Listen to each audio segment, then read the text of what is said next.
সীমান্তের শূন্য রেখায় কাঁটাতারের বেড়া দেয়াকে কেন্দ্র করে ভারতীয় সীমান্ত রক্ষী বাহিনী বিএসএফ ও বিজিবি সদস্যদের মধ্যে উত্তেজনা বিরাজ করছে। সাতক্ষীরা লক্ষ্মীদারি সীমান্তে এক কৃষকের জমি চাষে বাধা দিয়েছে ভারতীয় সীমান্ত রক্ষী বাহিনী বিএসএফ। কাঁটাতারের বেড়া নির্মাণ এবং কোদলা নদীর কিছু অংশ দখলমুক্ত করাকে কেন্দ্র করে কয়েকদিন ধরে সীমান্তে চলছে উত্তেজনা। বাংলাদেশের সীমান্ত জুড়ে হঠাৎ করে উত্তেজনা শুরু হচ্ছে। এর মূল কারণ হচ্ছে যে ভারত কাঁটাতারের বেড়া দিচ্ছে, অন্যান্য অবকাঠামো নির্মাণ করছে, লাইট পোস্ট নির্মাণ করছে, কিন্তু সেই কাজগুলো সীমান্ত রেখা অর্থাৎ আন্তর্জাতিক আইন অনুযায়ী যে শূন্য রেখার বেশ ভেতরে করতে হবে, শূন্য রেখাটা ফাঁকা রাখতে হবে। সেটা না মেনেই ভারত করছে বিভিন্ন প্রান্তে, যার কারণে উত্তেজনা তৈরি হয়েছে। সেখানে বাংলাদেশ প্রান্তে শুধু বিজেপি বাধা দিচ্ছে তা না, বাংলাদেশের জনগণও প্রতিবাদ করছে। 40 দিনের ব্যবধানে আবারও ভারতের রাষ্ট্রদূতকে তলব করে প্রতিবাদ জানালো বাংলাদেশ। পাল্টে যাচ্ছে উপমহাদেশ সহ এশিয়ার ভূ রাজনৈতিক পট পরিবর্তন। বাংলাদেশের সঙ্গে ভারতের বৈরিতা এই মধ্যে প্রকট হয়ে উঠেছে। ভারত ও পাকিস্তানের চির প্রতিদ্বন্দ্বিতা নতুন কিছু নয়। দুই পরাশক্তি চীন ভারতের ক্ষমতার দাপট মাঝে মধ্যে ফুসে ওঠে। ভারতের চারদিকে যখন মিত্রের বড়ই অভাব, তখন ভারত নতুন সঙ্গী খুঁজে পেল, যার নাম আফগানিস্তান। ভারতের মানচিত্রের তিন দিকে রয়েছে বাংলাদেশ, পাকিস্তান এবং চীন। প্রতিবেশী এই তিন দেশের কারো সঙ্গে ভালো সম্পর্ক নেই ভারতের। সবার সাথে তিক্ত সম্পর্কে ভারত এখন ছেড়ে দে মা কেঁদে বাঁচি এই অবস্থা। আসসালামু আলাইকুম দর্শক, নতুন একটা সংবাদে আপনাদের আবারও স্বাগত। দর্শক, বর্তমান বাংলাদেশের যে রাজনৈতিক অবস্থা এবং যে প্রেক্ষাপট চলছে তারই আলোকে কয়েকটি ভিডিও নিয়ে আপনাদের সামনে হাজির হয়েছি। দর্শক, ভিডিও শুরুটা দেখে হয়তো বুঝতে পেরেছেন আজকের খবরটা কতটা গুরুত্বপূর্ণ হতে চলেছে। তাই যারা ভিডিওটি অন করেছেন তারা না টেনে পুরো ভিডিওটি দেখতে থাকুন, তাহলে মূল বিষয়টি বুঝতে পারবেন। দর্শক, আর যারা এখনো আমার চ্যানেলটি সাবস্ক্রাইব করেনি তারা দয়া করে চ্যানেলটি সাবস্ক্রাইব করুন। তো দর্শক, বেশি কথা আর বলবো না, চলুন ফিরে যাই আজকের নতুন খবরে, দেখি কি আছে আমাদের তাজা খবরে। চলুন। চাঁপাইনবাবগঞ্জ সীমান্তে বিএসএফ এর কাঁটাতারের বেড়া এখনো থমথমে পরিস্থিতি, সতর্ক অবস্থানে বিজিবি। চাঁপাইনবাবগঞ্জ বাংলাদেশ ভারত সীমান্তে মৃতপাতিয়া নদীর উন্মুক্ত স্থানে বিএসএফ এর কাঁটাতারের বেড়া তৈরিকে কেন্দ্র করে এখনো থমথমে পরিস্থিতি বিরাজ করছে ওই এলাকায়, এবং দুই দেশের সীমান্তরক্ষী বাহিনী সতর্ক অবস্থানে রয়েছে। রোববার রাতেও টহল দিয়ে পরিস্থিতি নজরে রাখে বিজিবি। চাঁপাইনবাবগঞ্জ জেলার শিবগঞ্জের বিনোদপুর ইউনিয়নের বিশ্বনাথপুর এবং ভারতের পশ্চিমবঙ্গের মালদা জেলার বৈষ্ণবনগর থানার সুখদেবপুর সীমান্তবর্তী এলাকায় এই বেড়া তৈরিকে কেন্দ্র করেই উত্তেজনার সূত্রপাত। তবে বেড়া তৈরির কাজ এখন বন্ধ রেখেছে বিএসএফ। এর প্রেক্ষিতে সীমান্ত এলাকায় বাড়তি সতর্ক অবস্থান এবং সীমান্তের টহল জোরদার করে বিজিবি।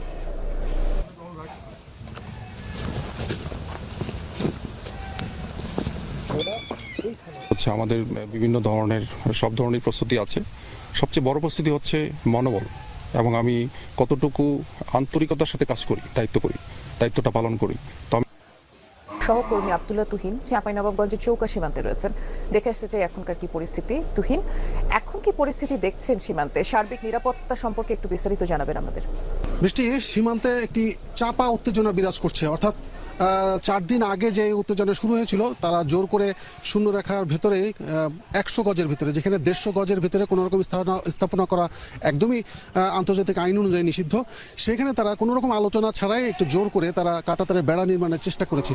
আমার যে পেছনের এলাকাটা আমরা দেখতে পাচ্ছি ঠিক সেই পেছনে, কিন্তু সেখান থেকে তারা প্রতিদিনই পতাকা বৈঠকের পর তারা প্রতিশ্রুতি দিয়েছিল কাজ তারা বন্ধ করে রাখবে, কিন্তু পরের দিন আবারও কাজ শুরু করেছে। এরকম 3 বারের বেলা এসেও তারা কাজ আপাতত স্থগিত রেখেছে। কিন্তু পতাকা বৈঠকের ফলে তারা যতটা বলেছে যে আপাতত স্থগিত, কিন্তু কাঁটাতারের বেড়া নির্মাণের কাজ একেবারে বন্ধ করেছে সেটা কিন্তু আমরা দেখছি না।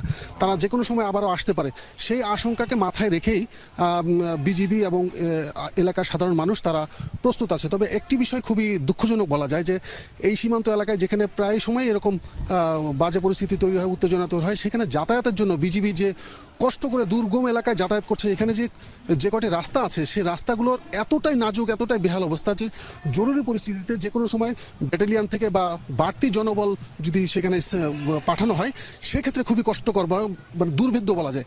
এই রাস্তাগুলো বছরের পর বছর এভাবে ভাঙাচোরা অবস্থায়, দুর্গম অবস্থায় পড়ে আছে, যেগুলোর বারবার দৃষ্টি আকর্ষণ করেও তারা পারছে না। সীমান্ত এলাকার নিরাপত্তা নিশ্চিতে এই সমস্ত রাস্তা উন্নয়নের কোনো বিকল্প নেই বলে আমরা দেখতে দেখতে পাচ্ছি। তবে রাতের বেলা যে আশঙ্কাগুলো ছিল, রাতে আমরা নিজেরাও টহল বাহিনীর সাথে দেখেছি যে তারা আগের চেয়ে অনেক বেশি সতর্ক। তবে বিজিবির পক্ষ থেকে একটি দায়িত্বশীল ভূমিকা নেওয়া হয়েছে যে তারা দেখা যায়, দিনের বেলা দেখা যায় বা উস্কানিমূলক যে আচরণ ভারতীয় বিভিন্ন গণমাধ্যম বলছে, সেই উস্কানিমূলক আচরণ যেন না বোঝা যায়, সেক্ষেত্রে তারা সামনের থেকে শূন্য লাইনের একটু পেছনে সরে এসেছে, কিন্তু তারা প্রস্তুত আছে যে কোনো পরিস্থিতি অর্থাৎ তারা মোকাবেলার জন্য। সতর্ক অবস্থানে রয়েছে। অনেক ধন্যবাদ, বিস্তারিত জানাচ্ছিলেন তুহিন।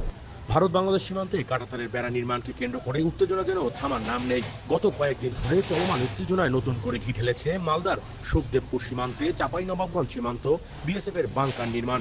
বিজিবির বাধায় বিএসএফ ব্যর্থ হওয়ার পর কোচবিহার জেলায় মেখলিগঞ্জ সীমান্তে ভারতীয় গ্রামবাসীরা একদিনে নির্মাণ করেছে 1.5 কিলোমিটার কাঁটাতারের বেড়া। যে ঘটনায় নতুন করে উত্তেজনা তৈরি হয়েছে মেখলিগঞ্জ সীমান্ত এলাকায়। গত কয়েকদিন ধরেই তীব্র উত্তেজনা বিরাজ করছে ভারতের মাহিদেপুর ও বাংলাদেশ চাঁপাইনবাবগঞ্জ সীমান্তবর্তী এলাকায়। গত সোমবার ভারতীয় সীমান্তরক্ষী বাহিনী বিএসএফ 3 ফেজের কাঁটাতারের বেড়া নির্মাণ করতে গেলে শুরু হয় সমস্যার সূত্রপাত। বিতর্কিত ও বিবাদমান জমিতে বিএসএফ কাঁটাতারের বেড়া নির্মাণ করছে এমন অভিযোগ নির্মাণ কাজে বাধা দেয় বর্ডার গার্ড বাংলাদেশ বিজিপি। তবে দুই দেশের সীমান্তরক্ষী বাহিনীর বিবাদের মধ্যে স্থানীয় বাসিন্দারা জড়িয়ে গেলে পরিস্থিতি ঘোলাটে আকার ধারণ করে। বিতর্কিত স্লোগান পাল্টা স্লোগান, হাতে ধারালো অস্ত্র নিয়ে মুখোমুখি হয়ে পড়েন সীমান্ত দুই পারের বাসিন্দারা। বড় বিপত্তি হওয়ার আগেই তাদের নিয়ন্ত্রণ করে দুই পারের সীমান্তরক্ষী বাহিনী। এরপর একাধিকবার পতাকা বৈঠকের পরেও অধরা সমাধান সূত্র। চলমান এই বিবাদের মধ্যে শুক্রবার ফের ভারত বাংলাদেশ সীমান্তবর্তী সুখদেবপুর এলাকায় 3 ফেজের কাঁটাতারের বেড়া দেওয়ার কাজ শুরু করে বিএসএফ। তবে উদ্বেগের বিষয়, সীমান্ত এলাকা যুদ্ধকালীন তৎপরতা, গ্রামবাসীদের সহযোগিতা নিয়ে একাধিক বাংকার তৈরি করছে বিএসএফ। বিএসএফ সূত্রের খবর, সীমান্তে যে কোনো রকম উত্তেজনা নিয়ন্ত্রণে সতর্ক অবস্থানে রয়েছে তারা। শুধু তাই নয়, বাংলাদেশ সীমান্তে গ্রামবাসীরা অবস্থান নেওয়ার পাল্টা হিসেবে শতাধিক ভারতীয়রা সুখদেবপুরে এই সীমান্ত এলাকায় লাঠি ও ধারালো অস্ত্র নিয়ে রীতিমতো অবস্থান নিয়েছে। বাংলাদেশের সীমান্ত জুড়ে হঠাৎ করে উত্তেজনা শুরু হয়েছে। এর মূল কারণ হচ্ছে যে ভারত কাঁটাতারের বেড়া দিচ্ছে, অন্যান্য অবকাঠামো নির্মাণ করছে, লাইট পোস্ট নির্মাণ করছে, কিন্তু সেই কাজগুলো যে সীমান্ত রেখা অর্থাৎ আন্তর্জাতিক আইন অনুযায়ী যে শূন্য রেখার বেশ ভেতরে করতে হবে, শূন্য রেখাটা ফাঁকা রাখতে হবে, সেটা না মেনেই ভারত করছে বিভিন্ন প্রান্তে, যার কারণে উত্তেজনা তৈরি হয়েছে। সেখানে বাংলাদেশ প্রান্তে শুধু বিজিবি বাধা দিচ্ছে তা না, বাংলাদেশের জনগণও প্রতিবাদ করছে, আবার ওই প্রান্তেও ভারতীয় জনগণও জড়ো করছে। মানে একটা মনে হচ্ছে যেন দুই দেশের মধ্যে একটা পরিস্থিতি হচ্ছে যুদ্ধ। তো যুদ্ধ একটা পরিস্থিতি কেন? এর কারণ হলো বাংলাদেশের সংখ্যালঘুদের নির্যাতন বিষয় এমন অপপ্রচার করা হয়েছে। বিচ্ছিন্ন কিছু ঘটনাগুলিকে কেন্দ্র করে ব্যাপক প্রচার প্রচারণার মধ্য দিয়ে ভারতীয় মানুষকে বা ভারতে বসবাসরত হিন্দুদেরকে বোঝানো হয়েছে যে বাংলাদেশের হিন্দুরা নিরাপদ না, তারা ব্যাপক নির্যাতনের সম্মুখীন। অথচ এমন না যে সেই নির্যাতনের কারণে সেখানে ঢল নেমেছে অথবা দলে দলে চলে যাচ্ছে, কিছুই না। এখানকার সংখ্যালঘু সম্প্রদায়ের নেতাদের কেউ কেউ বলছে যে এই অপপ্রচার চালান, এতে আমরা বিপদগ্রস্ত হচ্ছি। যাই হোক, এমন প্রেক্ষাপটে ভারতের রাষ্ট্রদূত বা হাইকমিশনারকে তলব করা হয়েছিল পররাষ্ট্র মন্ত্রণালয় বৈঠক করেছেন পররাষ্ট্র সচিবের সঙ্গে। বৈঠকের পর ভারতীয় হাইকমিশনার প্রণয় ভার্মা বলছেন, সীমান্তে কাঁটাতারের বেড়া দেওয়ার ব্যাপারে দুই দেশের মধ্যে বোঝাপড়া রয়েছে। বুঝলাম না, তো বোঝাপড়া যদি হয়ে থাকে তাহলে বিভিন্ন জায়গায় উত্তেজনা কেন? তার ব্যাখ্যা তিনি দেননি। আমি জানি না কোনো সাংবাদিকও সেখানে প্রশ্ন কেন ছুড়লেন না, নাকি কোথাও করার মতো কোনো পরিস্থিতি পরিবেশ ছিল না। এখানে খবরে বলা হচ্ছে সীমান্তে কাঁটাতারের বেড়া দেওয়ার ব্যাপারে দুই দেশের মধ্যে বোঝাপড়া রয়েছে বলে মন্তব্য করেছেন ঢাকায় নিযুক্ত ভারতীয় হাইকমিশনার প্রণয় ভার্মা। তিনি বলেন, দুই দেশের সীমান্তরক্ষী বাহিনী ভারতের বিএসএফ ও বিজিবি সহযোগিতায় সীমান্তে অপরাধ দমনের কাজ করবে। আজ রোববার বিকেলে পররাষ্ট্র সচিব মোহাম্মদ জসিমউদ্দিনের সঙ্গে আলোচনার পর প্রণয় ভার্মা সাংবাদিকদের এই কথা বলেন। প্রণয় ভার্মা বলছেন, আমি পররাষ্ট্র সচিবের সঙ্গে আলোচনা করেছি, অপরাধমুক্ত সীমান্ত নিশ্চিতের ব্যাপারে ভারতের প্রত্যয় নিয়ে কথা বলেছি। চোরাচালান, অপরাধীদের চলাচল, পাচারের চ্যালেঞ্জ কার্যকরভাবে দমনের বিষয়ে আলোচনা করছি। তো এগুলো তো ভালো, তো তাহলে উত্তেজনা হচ্ছে কেন? কিভাবে কাঁটাতারের বেড়া নির্মাণ করা হচ্ছে? সীমান্তে কাঁটাতারের বেড়া নির্মাণের বিষয়ে ভারতীয় হাইকমিশনার বলছেন, নিরাপত্তার জন্য সীমান্তে কাঁটাতারের বেড়া দেওয়ার ব্যাপারে আমাদের মধ্যে বোঝাপড়া হয়েছে।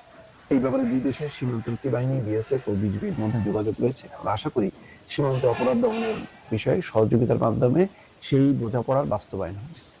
তো কি হলো এখানে? স্বরাষ্ট্র উপদেষ্টা যেখানে বলছেন যে বিজিবির শক্ত অবস্থানে সীমান্তে বেড়া নির্মাণ বন্ধ রাখতে বাধ্য হয়েছে ভারত, স্বরাষ্ট্র স্বরাষ্ট্র উপদেষ্টার বক্তব্য। আর একটা বৈঠক, পাটগ্রামের সীমান্তে বিএসএফ এর বেড়া স্থাপনে বিজেপির বাধা, নওগাঁয় উত্তেজনা নিরসনে পতাকা বৈঠক।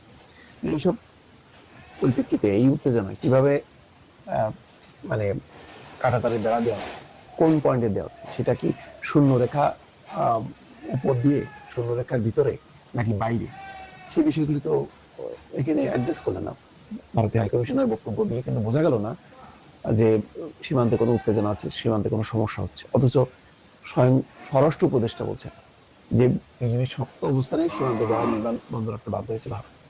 তাহলে বিষয়টা কি হলো? তাহলে বৈঠকটা কি হলো? কি নিয়ে বৈঠক হলো? বৈঠকের ফলাফলটা কি দাঁড়াচ্ছে?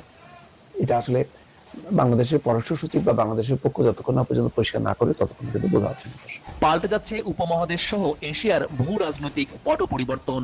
বাংলাদেশের সঙ্গে ভারতের বৈরিতা এরই মধ্যে প্রকট হয়ে উঠেছে। ভারত পাকিস্তানের চির প্রতিদ্বন্দ্বিতা নতুন কিছু নয়। দুই পরাশক্তি চীন ভারতের ক্ষমতার দাপট মাঝে মধ্যে ফুসে ওঠে। ভারতের চারদিকে যখন মিত্রের বড়ই অভাব, তখন ভারত নতুন সঙ্গী খুঁজে পেল, যার নাম আফগানিস্তান। ভারতের মানচিত্রের 3 দিকে রয়েছে বাংলাদেশ, পাকিস্তান এবং চীন। প্রতিবেশী এই 3 দেশের কারো সঙ্গে ভালো সম্পর্ক নেই ভারতের। সবার সাথে তিক্ত সম্পর্কে ভারত এখন ছেড়ে দেমা কেঁদে বাঁচি এই অবস্থা।